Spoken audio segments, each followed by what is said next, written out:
Perfecto.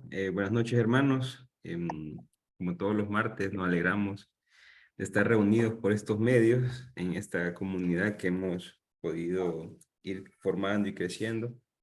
Bueno que podemos estar acá, algunos de manera directa, otros me imagino que lo verán después. Pero como siempre, vamos a elevar una oración al Padre para que Él sea el que nos abra la mente, abra el corazón. Cada evangelio tiene su complejidad. A cada evangelio, pues, ayudan personas hacia las cuales el evangelista se dirigía. Entonces, desde ahí le vamos a pedir al Señor que abra nuestra mente y nuestro corazón. En nombre del Padre, del Hijo y del Espíritu Santo. Amén. Amado Padre bueno, te damos gracias, Señor, por tenernos aquí reunidos como hermanos para aprender más de ti, Señor. Queremos aprender cómo el evangelista Mateo, cómo este escriba pudo contarnos, pudo con esa fascinación que hizo, todo lo que el Señor Jesús hizo en esta comunidad. Gracias, Señor Jesús, porque tú inspiraste a Mateo, fue tu Santo Espíritu el que inspiró y lo llevó a la comprensión de este majestuoso evangelio. Te pido que envíes tu Santo Espíritu para que abra nuestra mente, nuestro corazón, para que podamos entender, comprender y sobre todo encarnar estas enseñanzas, viendo cómo tú actuabas, Señor, no solo de palabras, sino también de hecho. Todo esto, Señor Jesús, te lo ponemos en tus manos para que se lo lleves al Padre, a Él que es digno de toda honra, gloria y majestad por los siglos de los siglos. Amén. En nombre del Amén. Padre, del Hijo y del Espíritu Amén. Santo. Amén. Bueno, hermanos, como les decía, voy a proyectar pantalla. Perdón, ¿dónde está esto? Aquí está. Pantalla, check. Como les decía, vamos a continuar con nuestro curso. El día de hoy vamos a comenzar con el Evangelio de Mateo. Un evangelio que, como hemos podido ver, el de Marcos tiene su atractivo y pues hasta el año 1800, hasta el siglo XVIII, probablemente el que más se leía es Mateo. Hoy empezaremos a darnos cuenta del por qué se privó más el Evangelio de Mateo, pero es que pues tiene una estructura y es la que veremos hoy brutal.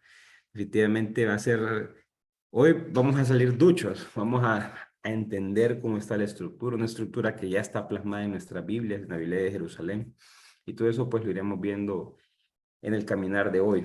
Vamos a tocar temas, tal vez no hoy temas tan profundos, pero sí lo que se nos viene para futuras clases, vamos a dejar por lo menos los cimientos el día de hoy. Como hemos podido ver, ya todas estas cuestiones las hemos visto. La clase pasada pudimos terminar de ver el Evangelio de Marcos y mirábamos la teología del Evangelio de Marcos, que a mi parecer fue la clase más importante del Evangelio. A mí, pues estas clases yo las tomé hace tiempo y poderlas compartir con ustedes a mí me facilita, me ayuda y me hace recordar todas estas cuestiones y poder ver el texto de una manera diferente. Cuando ya uno puede ver las comunidades, recordemos que lo que estamos haciendo en estos estudios es colocarnos en las comunidades para poder entender cómo era la comunidad, por qué el evangelista escribió de esa manera. Y hoy con Mateo, pues, no lo veremos hoy, sí lo veremos probablemente el otro martes o el siguiente, pero ahí veremos cómo el evangelista Mateo le habla a su comunidad, que a mí no me parece, siento que es algo que hoy nos hace mucha falta, en el aspecto de que veremos cosas que de repente, ¿y cómo es que nos han dicho esto y está pasando esto? Me refiero al tema del dinero, por ejemplo. El evangelista Mateo se dirige a una comunidad de mucho dinero. Entonces él tiene que hacer ver el dinero como lo que es, una llave para poder acceder a un montón de cosas, pero el dinero siempre es un regalo de Dios, pues. No verlo como muchos, en mi caso, yo miraba el dinero como algo que me podía alejar de Dios, y para Mateo no es así. Entonces, son cosas bien interesantes que iremos avanzando poco a poco. En la clase de hoy, vamos a presentar el Evangelio de Mateo, vamos a ver la estructura del Evangelio de Mateo, y vamos a ver una síntesis para ver por qué pues, porque, ¿cómo fue la formación? Esto ya lo hemos visto, pero creo que de esta manera, como lo vamos a ver hoy, donde comienza la infancia, donde comienza La predestinación, por ejemplo, de Jesús, ya será ir colocando otro granito más en la comprensión que tenemos pensado. Entonces, como hemos visto, cuando miramos las cuestiones sinópticas, el Evangelio de Mateo siempre fue el preferido. Fue el preferido en las liturgias, fue preferido por los antiguos autores, los que comentaban los evangelios, perdón, comentado por los padres de la iglesia. Cuando vimos las cuestiones sinópticas, mirábamos los padres latinos, los padres griegos y los primeros padres de la iglesia, que son los primeros que comentaron, sacerdotes, obispos, que comentaron dentro de la iglesia, comentaron los evangelios. El Evangelio de Mateo, como sabemos, es representado por un ángel. ¿Por qué? Por la manera como está compuesta. Se cree, y dentro de la tradición, que un ángel inspiró a Mateo para poder tener este Evangelio. Y ustedes después, cuando terminemos la clase, van a decir, pucha, es que es algo impresionante. A mí que me encantan los números, digo, Dios mío, esto es impresionante, la simetría, todo lo que hace Mateo para mostrar su evangelio, realmente pareciera una biblioteca, pues, una biblioteca completamente ordenada. Y como decíamos en aquel momento, Marcos no era tan ordenado. Pues luego se encontró la primacía de Marcos y vimos cómo fue la estructura, pero la estructura de Marcos es bien sencilla. Del 1 al 9, el ministerio en Galilea; el 10, la bisagra, que es el camino a Jerusalén; y del 11 al 16, pasión y muerte. Eso se acaba ahí. Claro, los 18 milagros, por ejemplo, los 18 milagros, yo les decía, 17 están en el camino a Jerusalén, y el 18, que es el antimilagro, que se encuentra en Jerusalén, que es el de la higuera. Pues entonces también Mateo fue deseado por pintores, escultores y artistas, era el que más se pintaba. Entonces uno se pregunta, ¿y por qué? Pues ya más o menos ustedes tienen una idea del por qué, pero pues el evangelio más ordenado, lo veremos hoy. Todas las enseñanzas de Jesús, y esto es bien importante, están ordenadas en 5 discursos. Este número 5 tienen que tenerlo en mente durante toda la clase. Solo hay 5 discursos en el evangelio de Mateo, pero de ahí fluye todo el evangelio. Jesús aparece como un gran maestro, enseñando bajo un orden todo lo que hace y enseña. Este es el evangelio utilizado para formar discípulos. Hoy en el grupo decía Mayra que es el evangelio que la trajo a Jesús. Y en efecto, este evangelio es el que es como Jesús catequizando, pues, o sea, así, y un orden, una cuestión espectacular. El evangelio de Mateo siempre muestra la coherencia de vida de Jesús. Esto es importante porque en Marcos, si se recuerdan, solo vimos que Jesús actuaba. Era un Jesús de hecho, o sea, así, así, así, así. ¿Y cómo enseñaba? Pues con su vida. Pero aquí, como si recordamos, Mateo ya ha copiado a Q. Mateo lo que hace es agarrar a Marcos, agarrar a Q, agarrar su fuente particular y empezar a ordenarla como él consideraba de la manera más correcta, de la manera más adecuada. Recordemos que Mateo se dirige a una comunidad judía. Cuando hacemos un estudio interno del Evangelio, encontramos cosas fascinantes, dándonos nuevas luces, cosas que seguramente teníamos por malas, como yo les adelantaba, por ejemplo, el dinero. Mateo, lo que menos le interesa, o sea, a Mateo lo que más le interesa es que los ricos a los cuales él se dirige puedan dar de lo que tienen, puedan entregar de los bienes que Dios les ha dado, puedan compartirlo con los demás. Y para eso tiene que ser muy inteligente para poder llegar ahí. Caso contrario, cuando veamos Lucas lo que menos le importa es cuidar a un rico. Entonces Lucas va a ir contra los ricos.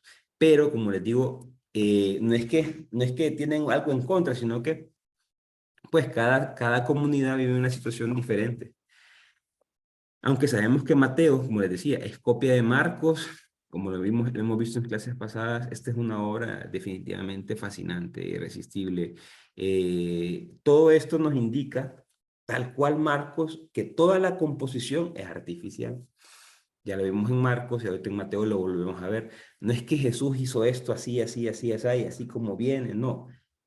Es que el evangelista fue creando una estructura con la cual fue metiendo los 5 discursos con 5 acciones para poder llegar y tener una cantidad que lo iremos viendo poco a poco. No les quiero adelantar esa parte. Entonces, veamos primero la originalidad que tiene el Evangelio de Mateo. ¿Por qué Mateo es tan atrapante? Por ejemplo, Marcos. Marcos sabemos 16 capítulos.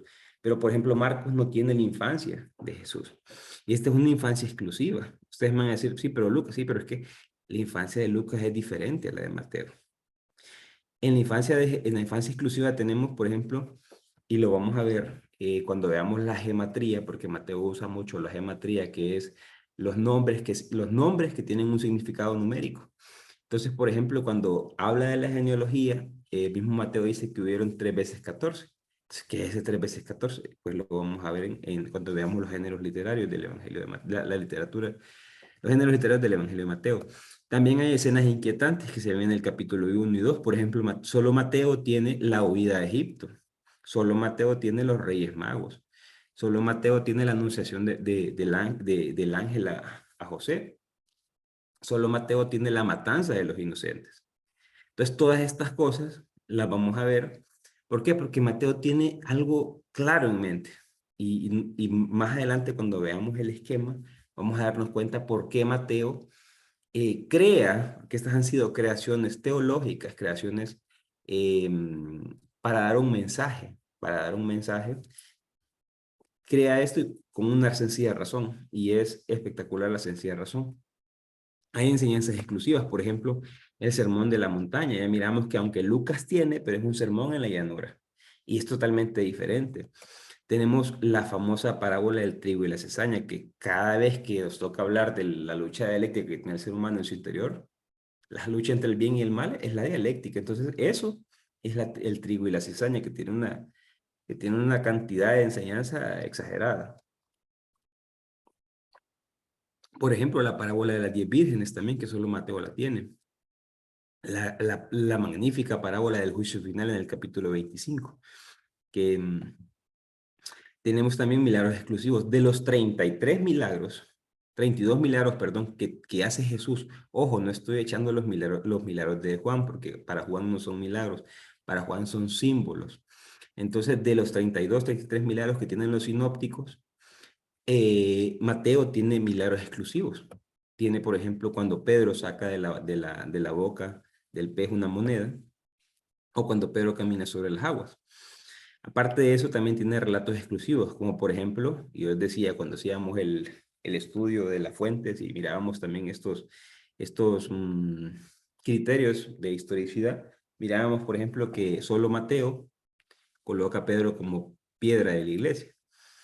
Solo Mateo nos cuenta el suicidio de Judas. Solo Mateo nos cuenta el sueño de la esposa de Pilato, que según la tradición se llamaba Prócura. Solo Mateo nos cuenta que Pilato se quiso lavar las manos. Por eso decimos a veces el famoso me lavo las manos como Pilato. La aparición de la muerte, aparición de muertes. Recordemos que cuando Jesús resucita, empiezan a aparecer un montón de muertos a caminar. Solo Mateo tiene eso. Solo Mateo nos cuenta de esa reanimación de cadáveres. Pero como nosotros tenemos los 4 evangelios mezclados en la cabeza, estas cosas fascinantes no las miramos hasta que nos podemos venir a un curso de Biblia como el nuestro y empezar a ver todo este caudal de información, este caudal de enseñanzas exclusivas del Evangelio de Mateo. Continuando, Mateo tiene un auditorio diferente al de Marcos. Recordemos que el de Marcos eran paganos. Paganos era el que no pertenecía al pueblo judío. Recordemos que el judío, el que se consideraba puro, y los que no eran judíos eran paganos. Y si un pagano quería hacerse judío, no podía ser 100% judío. Lo que podían ser eran temerosos de la ley o prosélitos. ¿Quiénes eran estos? Los que cumplían la ley de Moisés, pero cuando les tocaba entrar al templo se quedaban en la puerta. No podían acceder, no podían tener un montón de cuestiones que se hacían, por ejemplo, el judío de raza, pues el judío de descendencia. Entonces Mateo se dirige a los judeocristianos, al judío que se ha convertido al cristianismo, que conoce la Torá, que conoce la ley, que conoce los profetas. Mateo escribe para un lector de origen judío. Esto nos muestra que el libro más judío del Nuevo Testamento es el Evangelio de Mateo. Ellos se hacen muchas preguntas, así como la gente ¿cómo se llama? de Marcos se las hacía, los de Mateo también. Por ejemplo, era el Mesías prometido del Antiguo Testamento. Recordemos que en el Antiguo Testamento, desde los profetas, desde Amós, desde Oseas, se empieza a mencionar que vendrá Dios o un enviado de Dios a gobernar el pueblo de Israel. Luego se crea la idea de que será el hijo de David y que vendrá con esa descendencia, ya que Natán le hizo una profecía al rey David y le dijo que su descendencia no se acabará, pues. Entonces se fue creando esa, podemos decir, esa idea mesiánica o esa idea del Mesías que venía, ya con Daniel se muestra como el hijo del hombre. Y así es habría que hacer el proceso de de cómo fue el entendimiento, pero en el tiempo de Jesús, ya para el siglo I antes de Cristo, ya las expectativas del Mesías eran variadas, como lo mencionamos en la clase pasada, y ya eran diferentes. Y entonces, el auditorio de Mateo, que entiende y que conoce toda esta historia, le preguntan, es el que había prometido, por ejemplo, Isaías, Amós, Natán, los libros de Reyes? Es el profeta que le preguntaron a Moisés, que le prometió Dios a Moisés que iba a enviar también. Todas estas cosas se la preguntan, claro, entienden la ley, la conocen completamente. Entonces, ¿y si él era, por qué no pudo establecer su reino? Preguntas que todavía al día de hoy muchos nos hacemos, ¿verdad? Muchos cristianos que no nos metemos a cursos de Biblia y sino que nos quedamos ahí preguntándonos sin poder tener respuestas de ese tipo. Entonces se preguntaban también cuándo va a aparecer el reino. Que, pues, si Jesús era el Mesías, ¿cuándo va a aparecer? ¿Qué quiere Dios para ese tiempo presente? Y esto es hermoso porque al darse cuenta, Mateo, que la comunidad está abierta a eso, entonces él empieza a actualizar las enseñanzas de Jesús. Mucho de lo que nos hace falta el día de hoy, a muchos como en mi caso predicadores, que nos paramos a hablar y no actualizamos la enseñanza de Jesús. Queremos seguir hablando como en el siglo I, cuando el siglo XXI exige otro tipo de enseñanzas, pero Mateo nos enseña que hay que actualizarse el tiempo presente. Mateo irá contestando todas estas preguntas de una manera, pues, ya saben, la expresión brutal, para poder llegar a una conclusión. Mostrará que Jesús no quiso también eliminar el judaísmo, y esto es importante, sino renovarlo. Nosotros creemos que Jesús vino a instaurar el cristianismo y para nada. Jesús, en todas las enseñanzas, como veremos en este capítulo 5 y 7, Jesús lo que vino es a intensificar el judaísmo. El judaísmo es una religión fenomenal, probablemente la mejor religión de su tiempo, con un entendimiento de Dios como ninguna otra. Y Jesús lo que hizo fue que muchos escribas, muchos sacerdotes, muchos, estos que manejaban el establecimiento religioso, habían torcido, habían cambiado las doctrinas, habían puesto por encima del hombre cualquier cosa. Entonces vino Jesús y lo que hizo fue intensificar. A veces, yo he escuchado a teólogos decir que Jesús vino a abolir la ley.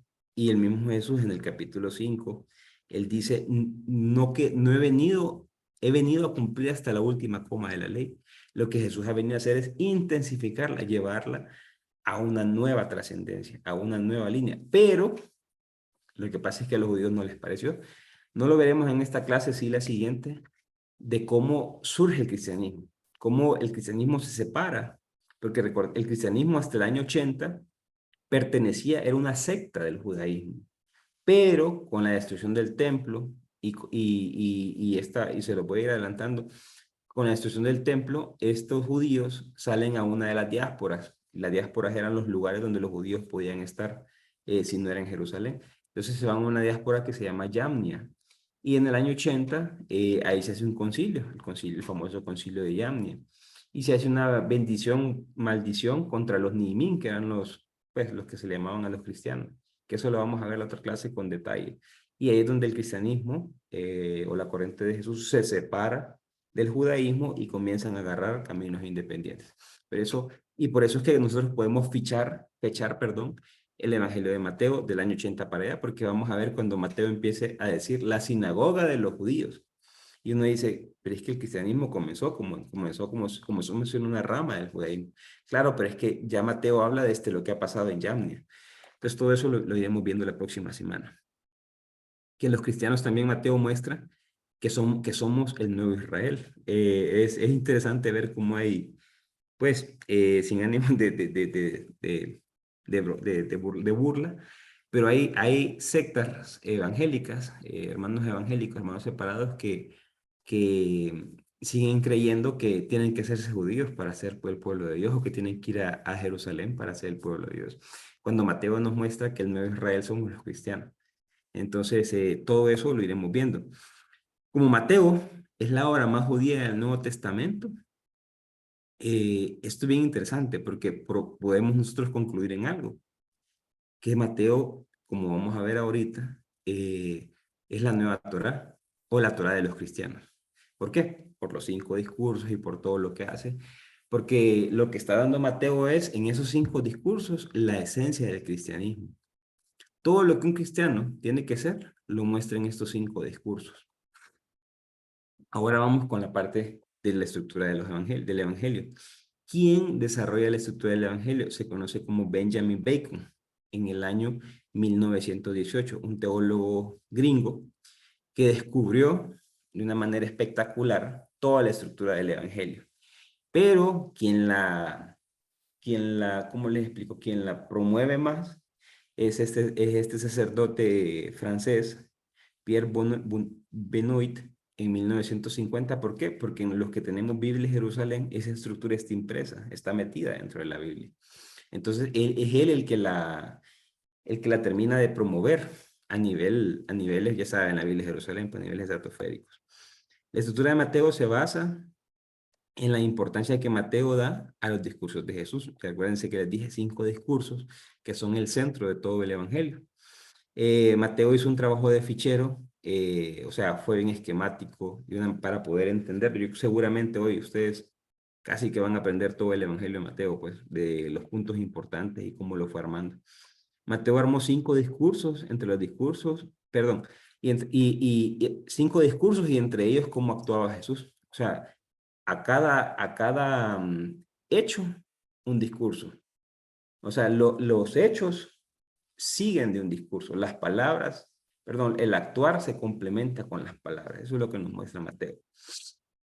Vamos a empezar entonces con el primer gran discurso, capítulo 5, del 5 al 7, el Sermón de la Montaña. ¿Qué nos muestra el Sermón de la Montaña? Primero nos trae enseñanzas fundamentales. Ese Sermón de la Montaña es la plataforma para el cristiano. Realmente es como lo primordial. Decía Mahatma Gandhi que lo que más le encanta, que la parte que más le encantaba de los evangelios eran las bienaventuranzas. ¿Por qué? Porque muestra lo que tiene que ser un cristiano. Esta es la esencia del cristianismo, esos sermones. Eh, en estos 2 capítulos traen 9 bienaventuranzas. En griego, Macario, quien conocen que se llama Macario significa bienaventurado. Pero en latín, Macario, latín se llama bienaventuranzas, pero en castellano la traducción de Macario debería de ser felices. Por eso hay ciertas Biblias que atraen felices. Y trae esas 9 bienaventuranzas: felices los pobres de espíritu, felices los mansos, bienaventurados los que lloran, bienaventurados los que tienen hambre y sed de justicia, bienaventurados los misericordiosos porque recibirán misericordia, bienaventurados limpios de corazón porque ellos verán a Dios, bienaventurados los que trabajan por la paz porque serán llamados hijos de Dios, bienaventurados los perseguidos a causa de la justicia, bienaventurados seréis cuando los injurien y os persigan. O sea, 9 hechos que nos muestran la felicidad. O sea, alégrense cuando les pase eso, como que dice el Señor. ¿Por qué? Porque cada bienaventuranza viene una promesa, y eso es lo hermoso. A cada bienaventuranza, una promesa. Aparte de las 9 bienaventuranzas, viene la nueva ley. O sea, aquí me equivoqué, no es una antítesis, es la intensificación de la ley. Porque viene Jesús y dice, en el verso 17, oigan bien, no penséis que he venido a abolir la ley y los profetas. No he venido a abolirla, sino a darle cumplimiento. Aquí no es una antítesis, sino que es una intensificación. Y dice Jesús, habéis oído que antes decía, no matarás, pero hoy les digo, quien se encolerice, o quien le llame raca, o renegado a su hermano, ta, ta, ta. habéis oído, no cometerás adulterio, pero yo les digo, quien mira con deseo a una mujer, ya comete adulterio. Y así empieza a mostrar cómo él viene a intensificar esas, esas cuestiones de la ley que él miraba media pandas, que él miraba media curvas.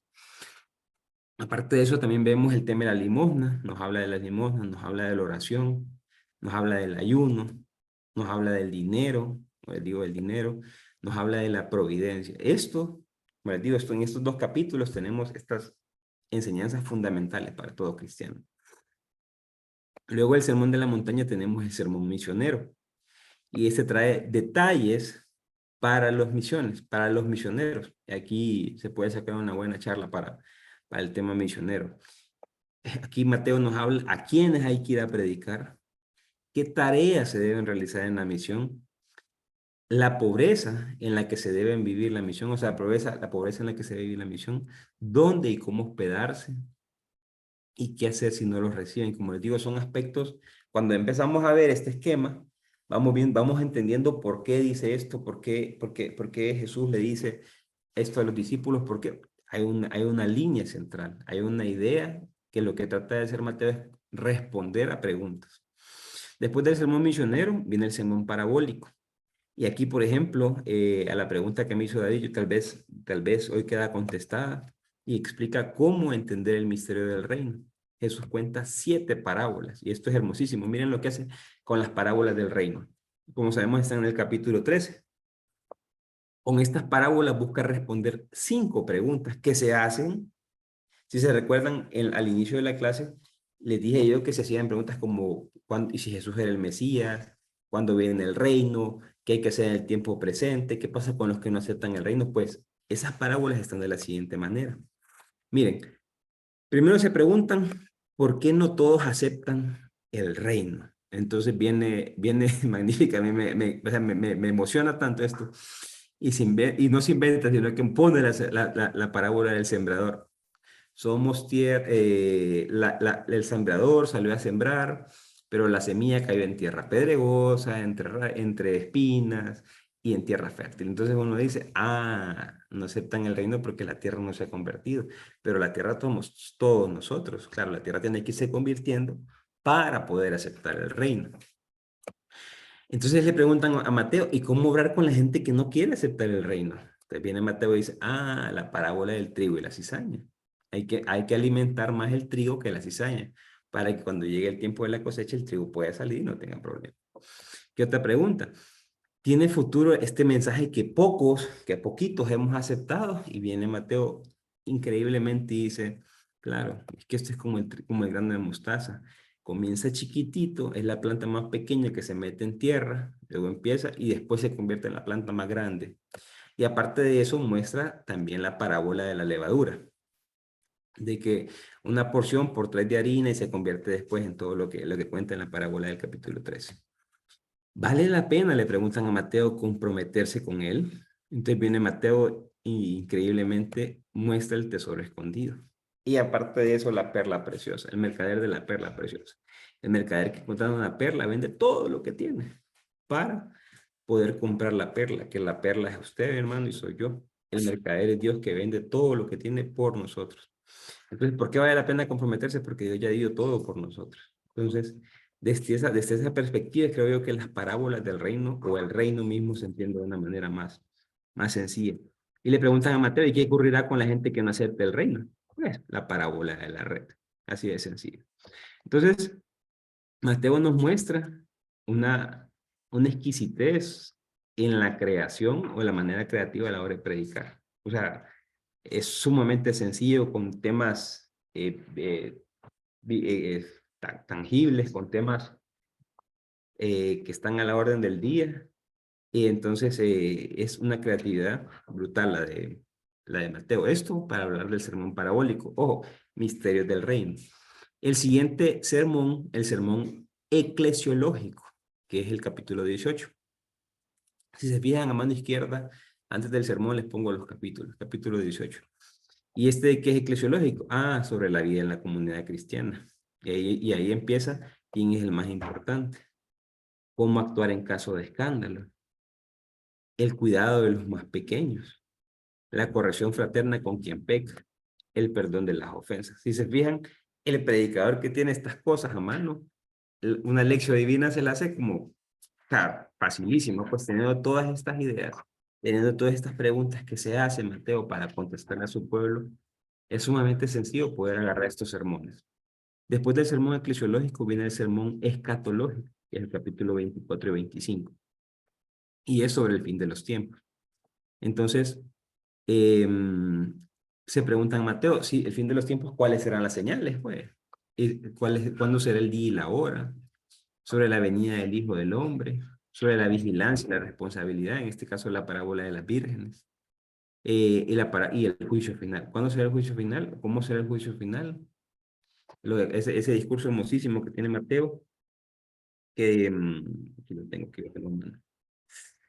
y te dice, tuve hambre, me dices de comer, tuve sed, me dices de beber, estaba sin techo, estaba hambriento, todas estas cuestiones, eso lo vemos en el juicio final. Pero, esto no se queda así nomás. Es bien interesante, y ustedes miran, Robert, pero ¿cómo Benjamin Bacon pudo descifrar estas cosas? Ah, porque todo tiene una fórmula. Cada una de estas enseñanzas le termina una fórmula. Por ejemplo, le voy a enseñar algo. Capítulo 7, verso 28. Miren lo que dice. Cuando Jesús acabó estos discursos, la gente quedó asombrada de su doctrina. Ah, y sucedió que cuando Jesús acabó esto, dice el verso 28. Después del sermón misionero, capítulo 11, verso 1, y sucedió que cuando Jesús acabó de dar instrucciones, y viene otra cosa. Ah, y después en el capítulo, y sucedió cuando Jesús acabó estas parábolas, entonces está cerrando. Y en el sermón eclesiológico, sucedió que cuando Jesús acabó estos discursos, vamos a ver. Y en el verso 20, en el capítulo 26 y verso 1, y sucedió que cuando Jesús acabó todos estos discursos. Como quien dice, se acabó acá en el capítulo, en estas 5 enseñanzas, estos 5 discursos. Aquí, en esta parte, nos avisa que ya no habrán más discursos. Y uno dice, qué genial este Mateo, pero es increíble porque Mateo no toma.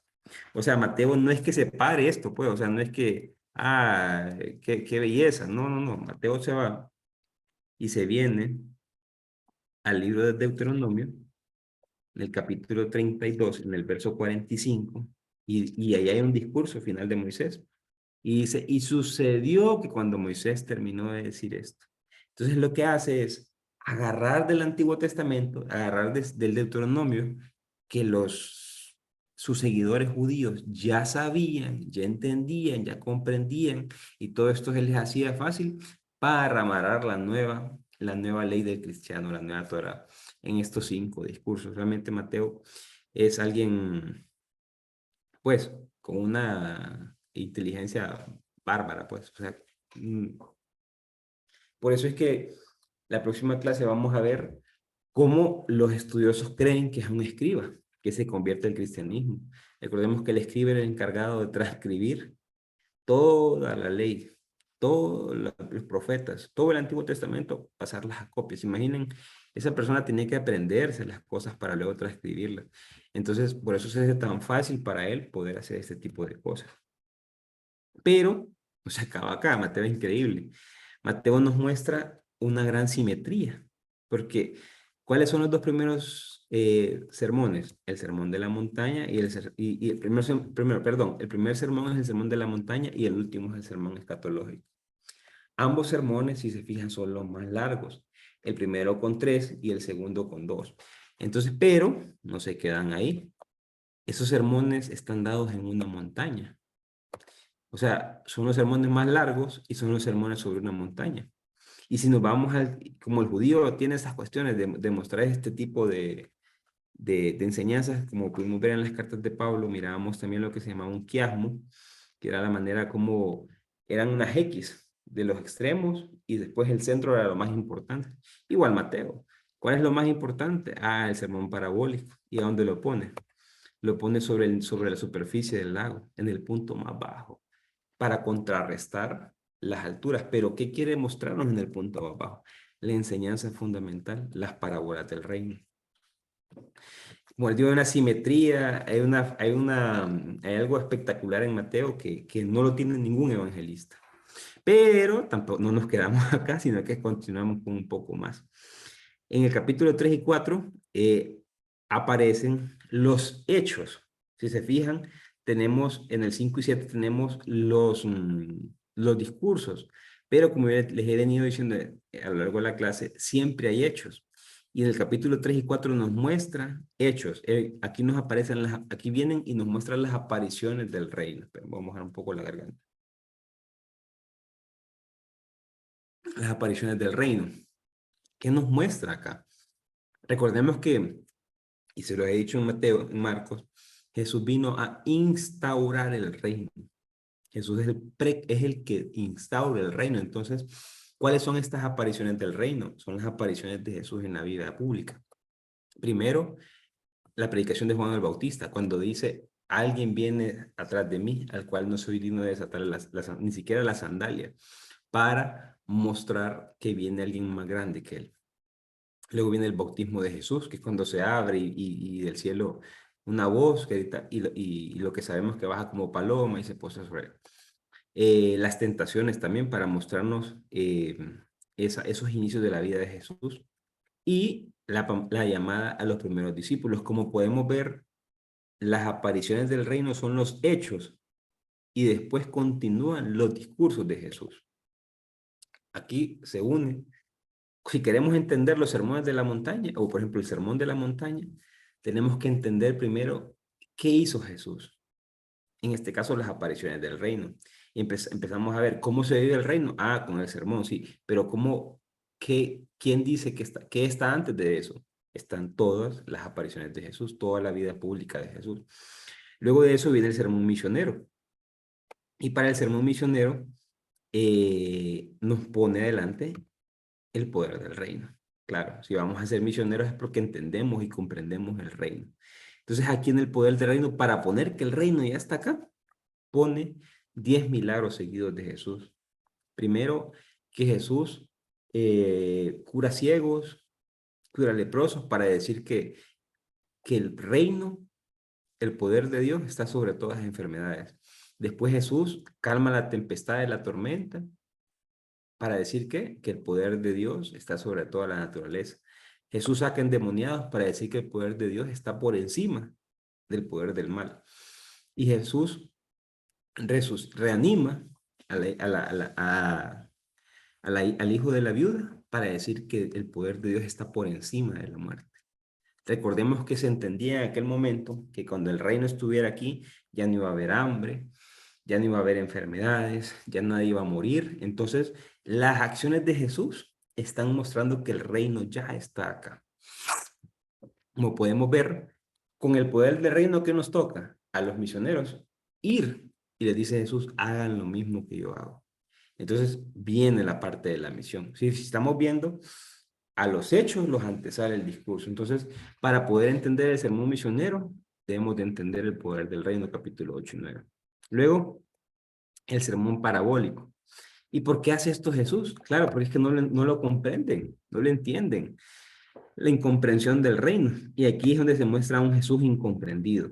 Primero por Juan el Bautista, que cuando está en cárcel manda a sus discípulos a preguntarle, ¿eres tú el Cristo, el que tenía que venir? Y él le dice, ven y díganle a los discípulos, y díganle a Juan que han visto ver a los ciegos, que han caminado a los cojos, que la gente come y todas estas cosas, para decir que el reino ya está acá, pero no lo entienden. Esta generación le piden un signo y él dice, no se le da un signo más que el que le dio Jonás, ¿verdad? Para decir que Jesús es incomprendido.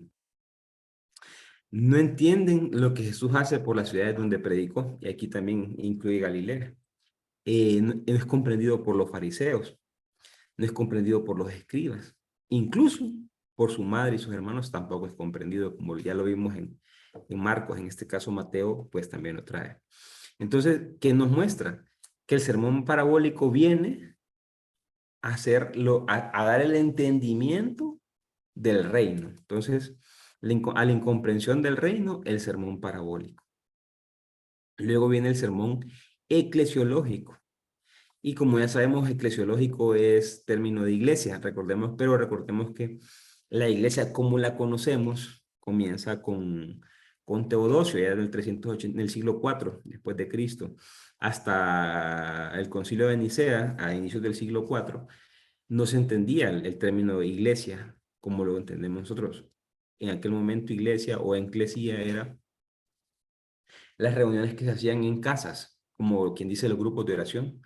Nuestros grupos de oración se reunían y ahí hacían la fracción del pan, ahí hacían las enseñanzas, ahí oraban, ahí trabajaban por los demás, pero como lo entendemos hoy, no. Entonces, eh, como Mateo tiene una intención, recordemos que había un sumo sacerdote en aquel tiempo, que era el que llevaba toda la, como que dice, la batuta del judaísmo, también tiene que poner a alguien en el cristianismo.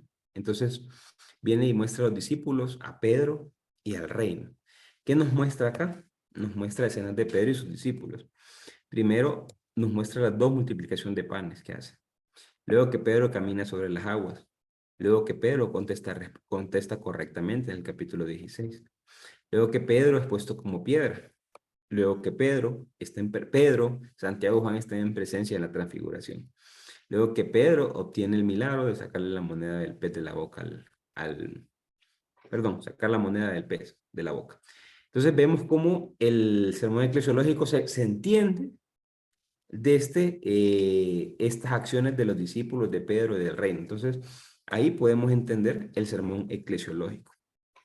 Y nos queda un último sermón, que es el sermón escatológico. Escatológico o escatos significa los bienes últimos y definitivos, los dones últimos y definitivos.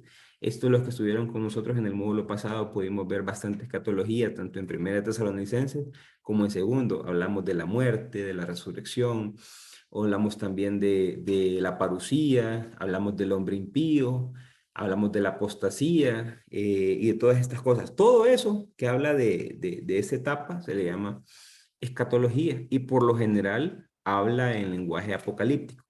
El apocalipsis, si bien es cierto, su nombre en castellano es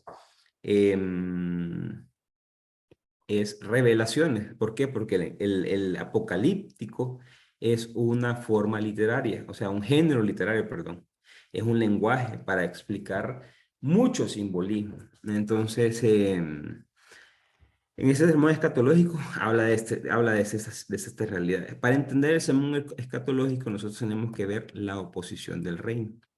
Y es que, pues, lo que está diciendo Jesús en esta parte es que independientemente de la oposición que se venga, el reino es una realidad. No importa si Jesús polemiza contra los fariseos, el reino es una realidad. Contra los sacerdotes, contra los herodianos, contra los saduceos, no importa. El reino es una realidad. ¿Y cuándo se cumple? Pues el reino ya se cumplió. Y es la parte que yo les digo.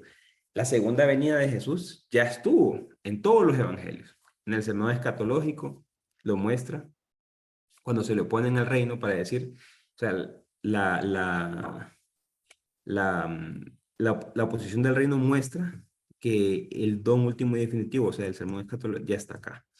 Entonces, hasta el momento podemos ver cómo se forman estas situaciones. Pero, insisto, no nos quedamos acá, vamos por un poco más. Miren lo que hace Mateo. Como hemos visto, Mateo, vamos a hacer nosotros un cuadrito para que nos quede como guía de aprendizaje, para que se les haga fácil a ustedes poder ver todo esto. Lo vamos a dividir en dos partes, en los temas y en los bloques. Entonces, los temas, como hemos visto, tenemos las apariciones del reino. Para poder entender el sermón de la montaña, tenemos que entender las apariciones del reino. ¿Y qué nos quiere decir esto? Ah, la llegada del reino, que el reino está llegando. Luego en el capítulo 8 y 9, el poder del reino y el sermón misionero, que nos quiere mostrar la fuerza del reino. Después de esto, en el capítulo 11 y 12, donde está la incomprensión del reino, donde vemos Jesús incomprendido, y donde vemos después las parábolas, que busca, como les decía, responder 5 preguntas. ¿Qué quiere decir esto? Un bloque grande que significan los misterios del reino, o el misterio del reino. Luego, en la siguiente parte, tenemos los discípulos de Pedro, y los discípulos, Pedro y el reino. Y luego viene el sermón eclesiológico, que eclesiológico viene de enclesía, que significa iglesia o comunidad, que es que nos quiere mostrar cómo se organiza el reino. Y la última parte, o el último bloque, la oposición del reino o el sermón escatológico. ¿Y qué nos quiere mostrar esto? El reino consumado, el reino instaurado, el reino ya tangente entre nosotros. Tangible, perdón.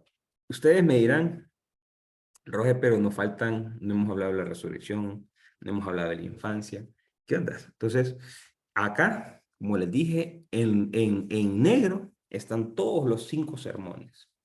Cuando entendemos los 5 sermones y sabemos que hay un hecho que lo precede, entonces se nos hace más fácil, pero hasta el momento nos hacen falta, como ustedes mismos dicen, el nacimiento y la infancia de Jesús y la pasión y muerte de Jesús. Entonces, si nosotros hacemos un conteo como el que hizo Mateo, entonces decimos, ok, tenemos bloques, tenemos 1, 2, 3, 4, 5, 6, 7, para decirnos la plenitud total. Aquí hay 7 bloques, que el bloque 1 es el nacimiento e infancia, no lo puse más a los lados porque pues, eso es lo que nos dice realmente.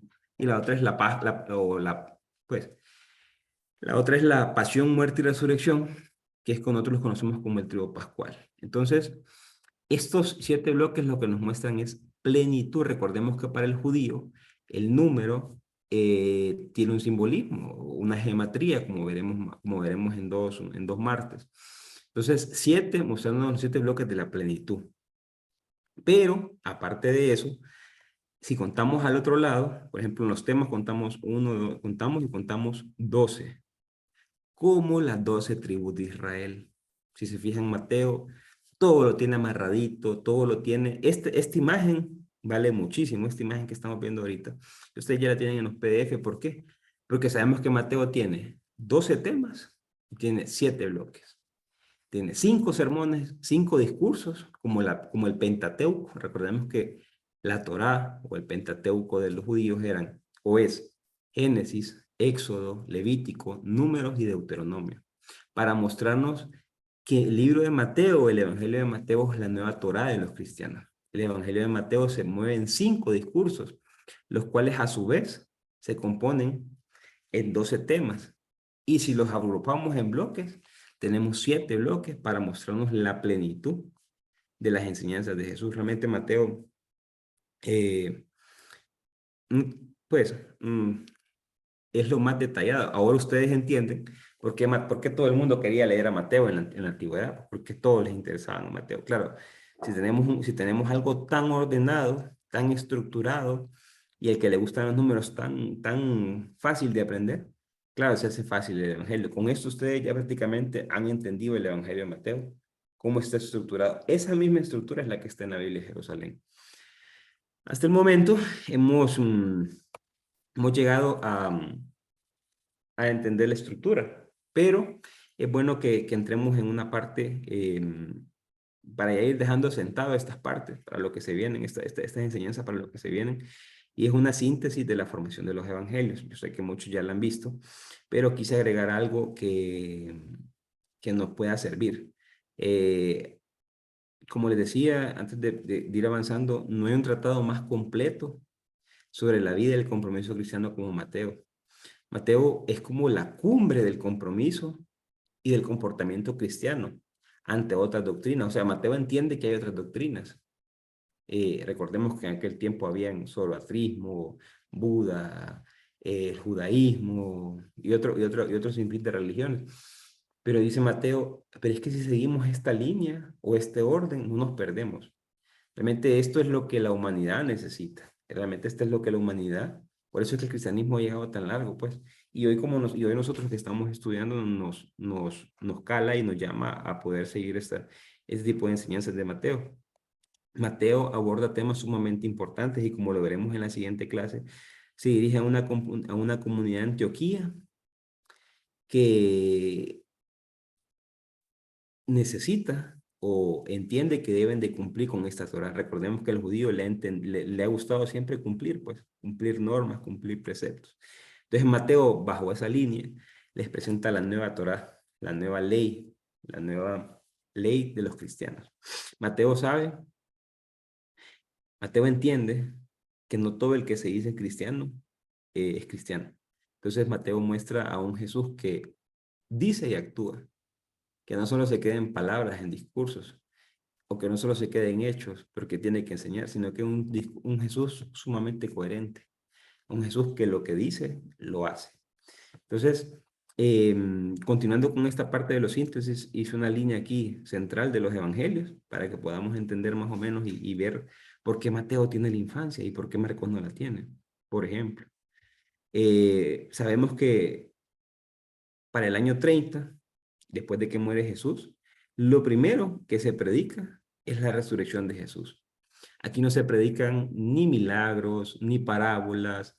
Aquí lo único que importa es que Jesús ha resucitado. Entonces, esa etapa después de la muerte de Jesús, llamémoslo la bandera de batalla, fue la resurrección. Con el pasar del tiempo, probablemente 20 años después, viene donde se le agrega la pasión. Entonces decimos realmente que no solo la resurrección de Jesús tiene la salvación, no, sino que esta es la pasión. Y quien agrega la pasión es San Pablo, para el año 50, y en sus cartas, Pablo habla de la pasión, muerte y resurrección. A Pablo no le interesa la infancia, a Pablo no le interesan los milagros. Pablo lo que le interesa es hablar de la pasión, muerte y resurrección de Jesús. Eso es todo. Y lo que trae las promesas, la ley del Espíritu Santo, el regalo del bautismo, todas estas cosas que ya pudimos ver en el módulo 2. Entonces, eso es la pasión, pero como acabamos de ver en Marcos, Marcos agrega la vida pública de Jesús. Y esto surge para el año 70, ya la pudimos ver por qué en el año 70, pero es ahí donde se agrega la vida pública. Como podemos ver, esta es una evolución. La teología fue evolucionando, podemos decirlo así. Entonces, ya para el año 80, viene Mateo y viene Lucas y agregan la infancia de Jesús. ¿Por qué? Porque ya la idea del reino, ya se dio a entender de que el reino ya está instaurado, de que no es que el reino va a bajar como la Nueva Jerusalén y todas estas cosas, no, sino que el reino ya está instaurado, ya está entre nosotros. Entonces, ya vimos a un Jesús que hace milagros, que hace cuantas parábolas, pero ¿y de dónde viene Jesús? Pues, o sea, ¿de dónde salió el Hijo de Dios? Pues, ¿de dónde viene? Entonces, si podemos ver, en el año 80 comienzan estas cosas. Y Jesús nace en el año 7 de Cristo, o sea, han pasado 87 años desde que Jesús nació. Muy difícilmente hubo alguien que estuviera ahí cerca para escuchar lo que había pasado. Entonces, lo que sucede, y como lo iremos viendo en las siguientes clases, tanto Mateo como Lucas, hacen construcciones teológicas de los nacimientos de Jesús. Por eso es que, pues, vamos a ver, yo voy acumulando clases para el final porque una de las clases que me gustaría tocar, porque son temas bien delicados que no se pueden contestar a secas, ya vimos lo que pasó en una clase pasada, de contestar este tipo de preguntas a secas, es explicarles las diferencias y el porqué de las infancias de Jesús, tanto la infancia de Mateo como la infancia de Lucas, que nos quieren mostrar. Eh, pues para eso vamos a ocupar una clase probablemente al final, para que ustedes ya pues estén más asentados. Pero para llegar a eso, teníamos que pasar por Mateo y Lucas, que son sumamente importantes. Hasta acá tenemos lo que se conoce como la infancia y tenemos lo de los evangelios. Ya después viene el evangelio, como lo llaman muchos, el evangelio más teológico, el evangelio más reflexivo. Y si se fijan, nadie aquí ha puesto a Jesús como Dios, nadie.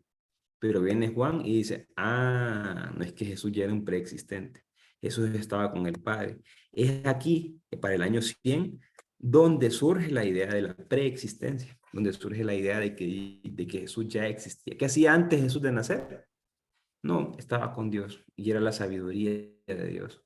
Es en este momento donde se le dé el puntapié para que después en el concilio de Nicea y se contrarreste la herejía de Arrio y se empiecen a mostrar las tres divinas personas de esta idea.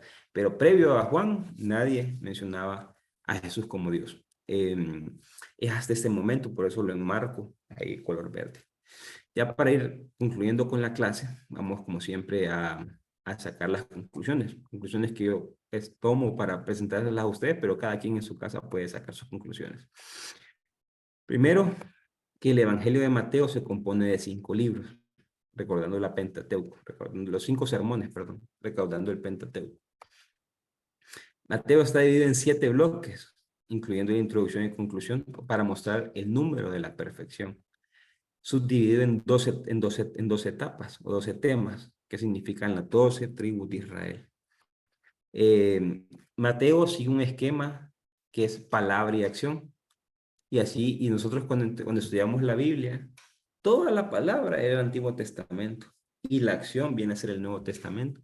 Y da la casualidad, bueno, no hay casualidades, pero la Eucaristía es lo mismo. La Eucaristía está viviendo banquetes, el banquete de la palabra y el banquete de la comunión. Entonces, en el banquete de la palabra estamos sentados, muchos se duermen, pero no es el caso de nosotros. Entonces, el banquete de la palabra o es el banquete de la palabra, sí, y está el de la Eucaristía, que es el de la acción, que estamos parados, que ya vemos cómo hacen la epíclesis, que es poner el sacerdote pone sus manos para convertir el cuerpo, la hostia en cuerpo de Cristo. Entonces, vemos cómo también nuestra Eucaristía está relacionada con lo que muestra Mateo. Para Mateo, como hemos dicho, el interés histórico es irrelevante, pues no importa.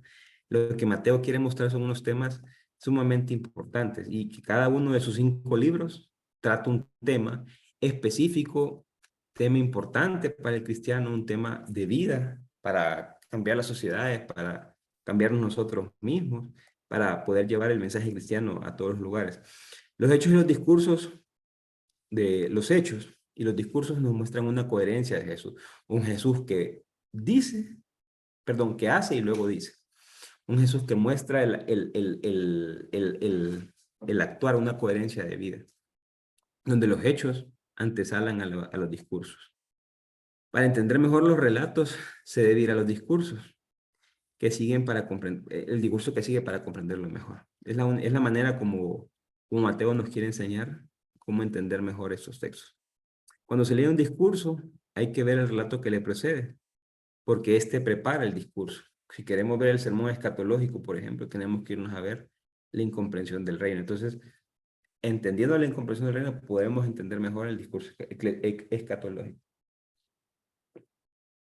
Entonces, como les dije yo durante el día, hemos tratado de presentar el Evangelio de Mateo de una manera sencilla, como este señor, este brillante teólogo, Benjamin Bacon, nos trajo para poder hoy entender mejor este Evangelio de 28 capítulos, que si bien es cierto tiene 28, pero tiene 1071 versos, lo cual no es el Evangelio más grande. El Evangelio más grande es el Evangelio de Lucas, con 24 capítulos, pero con 1151 versos.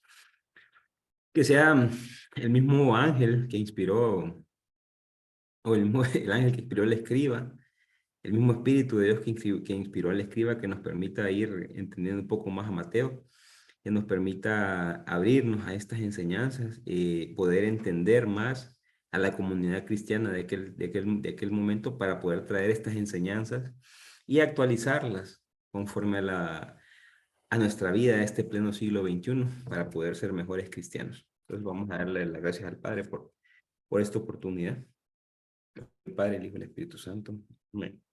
Amadísimo Padre bueno, queremos darte gracias, Señor, porque Mateo sin duda ha sido inspirado por ti, Señor.